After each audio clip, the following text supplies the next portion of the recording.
रहमान अस्सलाम वालेकुम। अल्लाह ताला से दुआ है कि अल्लाह ताला आपके रिस्क में कुशादगी करे। आज हम बनाने जा रहे हैं पैटी।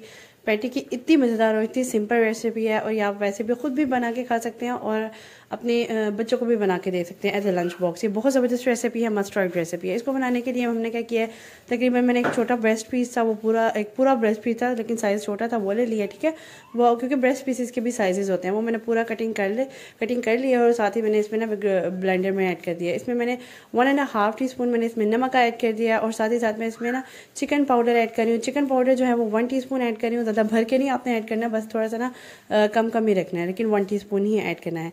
इसके बाद मेरे पास सोया सॉस है, तकरीबन 2 सर्विंग स्पून मैंने इसमें सोया सॉस ऐड कर दिया है। ठीक है, और उसके बाद हम ऐड करेंगे इसमें ब्रेड क्रम्स जो है ना वो मेरे पास फुल बाउल नहीं है, लेकिन फुल बाउल से थोड़ा सा कम और हाफ से थोड़ा सा ज़्यादा, इस तरह से आपने इसमें डाल देना है।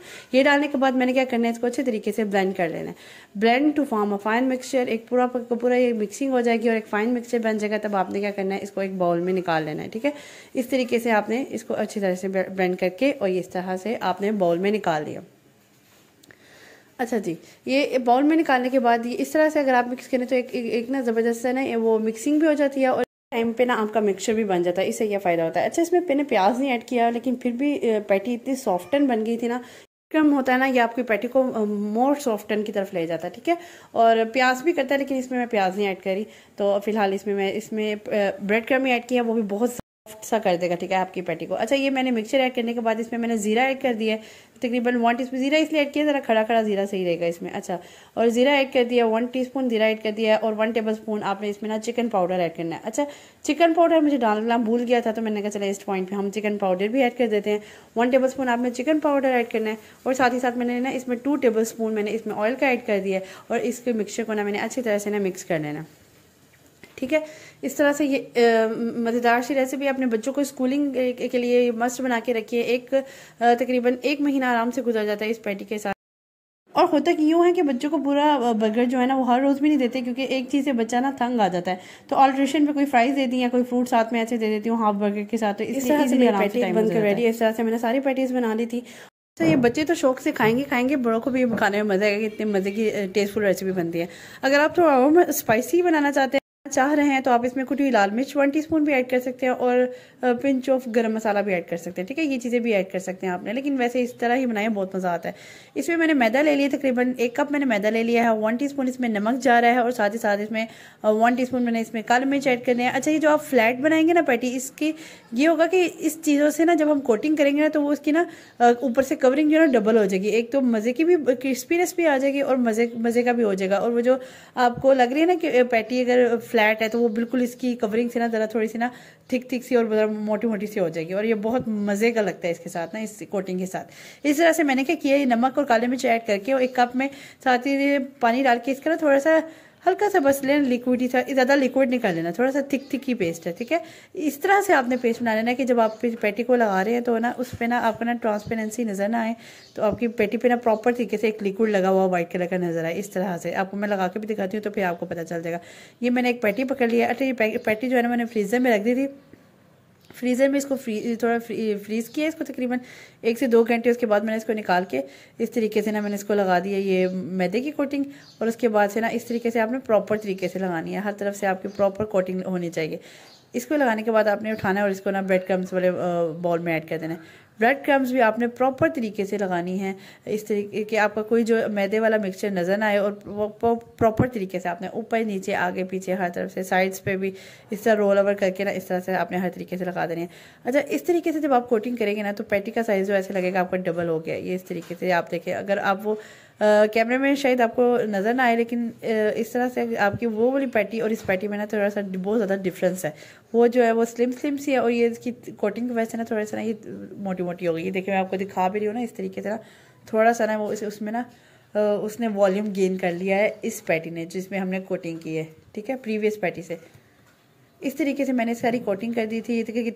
अच्छा, ये साइज़ कोई छोटा नहीं है, ये पूरे बर्गर जितना साइज़ है। आप चाहें तो फिर साइज़ छोटा भी कर सकते हैं, अकॉर्डिंगली आप जैसा आप करना चाहते हैं। मेरे जो साइज़ है ना वो फुल बर्गर जितना अच्छा वाला बड़ा साइज़ है, तो इसमें देखिए कितनी ज़्यादा सी पैटीज़ बन गई थी। इस तरीके से मैंने ऑयल जो है वो गर्म किया हुआ था और उसमें मैंने पैटी ऐड कर दी।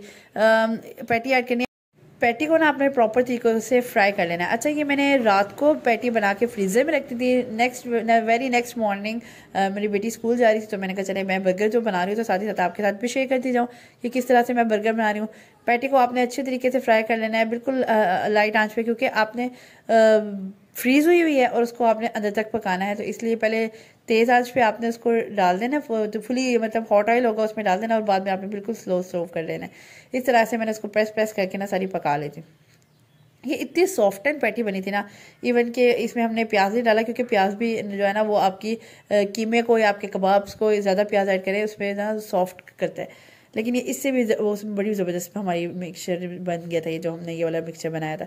इस तरीके से मैंने पैटी को फ्राई कर लिया है। फ्राई करने के बाद आपने क्या करना है कि इसको आपने निकाल लेना है। जब गोल्डन ब्राउन इसमें कलर आना शुरू होगा तो इस तरीके से आपने इसको पैटी को निकाल लेना है। निकालने के बाद हम बर्गर के प्रोसीजर पे चलते हैं कि क्या करें। हम एक बर्गर ले लिया मैंने, उसको मैंने हल्का सा ना देसी घी लगा दिया, क्योंकि हेल्दी होता है बच्चों के लिए। देसी घी लगा के ना मैं उसको थोड़ा सा ना ऐसे थोड़ा सा गर्म कर लूँगी, थोड़ा सा सेक लूँगी। इससे ये होता है कि बर्गर को सेकने से ना उसके वो एक ना सॉफ्ट ना लुक आ जाती है। ऐसे ही अगर हम बर्गर डाल देंगे ना तो वो ना ऐसे वो हार्ड सा होता है, इस तरह से ना मज़ा नहीं आता। अच्छा, ये खीरा मैंने ले लिया। खीरा जो है ना वो मैंने गोल गोल स्लाइसेस में नहीं काटा, ऐसे मैं वो लेंथ वाइज में ना इस तरह कट कर रही हूँ। इस तरह ये होता है कि आपके बर्गर में से खीरा भी नहीं निकलेगा और ये बच्चे भी इजीली खा लेते हैं। उसमें ये होता है कि अगर आप गोल गोल पीसेस रख देना तो कोई उधर से निकल रहा होता है, कोई उधर से निकल रहा होता है। तो इस तरह से आपने ना लंबे स्लाइसेस काट लेने इस तरह से कि पूरी पैटी पे ना आपके ईजीली आ जाए। ये मैंने क्या लिया, एक बर्गर ले लिया। अच्छा, मैं इसमें ज़्यादा सॉसेस भी नहीं ऐड करूँगी, बस मैंने हल्का सा केचप ही लगा दिया। तो केचप मैंने थोड़ा लगाना था और बस वो ज़्यादा ही चले, कोई बात नहीं, बच्चे इंजॉय कर लेंगे। बच्चों को वैसे भी केचप बहुत पसंद होती है, वो ज़्यादा ऐसी चीज़ें नहीं खाएंगे, लेकिन केचप के साथ लगा के वो चीज़ थोड़ी खाएंगे, बस केचप साथ खाए जाएंगे। ऐसे बच्चे करते हैं, आपके बच्चे भी ऐसे ज़रूर करते होंगे। अच्छा, इसमें मैंने पैटी पे अच्छी तरीके से केचप लगा दिया। अब मैं बर्गर पे केचप लगा दिया। अब मैंने पैटी का पीस रख दिया, साथ ही साथ में खीरे के स्लाइस इस तरह लेंथ वाइज रखेंगे ना तो वो आपके ना निकलेंगे भी नहीं। इस तरह ये एक भी हैक है कि आप इस तरह से ना खीरे के स्लाइसेस ना ऐसे करके कर लिया करें। अब ये मेरे पास जो है ना वो चीज़ स्लाइसेस था, उसको खोल के मैंने उसमें ऐड कर दिया। अब ऊपर से बर्गर को प्रेस करके रख दिया।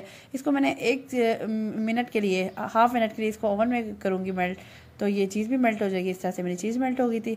और इस तरह से मैंने, अच्छा, दूसरा जो मैंने बनाया था ना वो तो मैंने सॉस वगैरह ऐड की थी, और साथ ही उसमें ना मैंने वो सलाद का पत्ता भी रखा था, जिससे बहुत मज़ा आता है खाने का ना बर्गर को। ऐसा लगता है कि वो ना मार्केट वाला बर्गर आप खा रहे हैं। इस तरीके से मैंने कट किया। थोड़ा सा आपको ओपन करके भी दिखा देती हूँ। ये देखिए कितना मज़े से चीज़ी बर्गर रेडी हो गया। ये थिकनेस देखिए इतनी ज़बरदस्त ना, उसकी थिकनेस भी हो गई है, और ये कितना मतलब आपकी वो सॉफ्ट एंड और मज़ेदार सी, ये देखें पैटी बन के रेडी हो गई है इस तरीके से। ठीक है, ये इतनी मज़े की बनती है रेसिपी, मस्ट ट्राई कीजिएगा। अगर आज की रेसिपी आपको मेरी पसंद आई है तो do follow me and subscribe to my channel. Next इंशाल्लाह इसे मैं मज़ेदार वीडियो लेकर हाजिर होंगी। ये रेसिपी आपने मस्ट ट्राई करनी है और मुझे फीडबैक देना है नेक्स्ट इंशाल्लाह इसी में मज़ेदार वीडियो तक के लिए अल्लाह हाफिज़।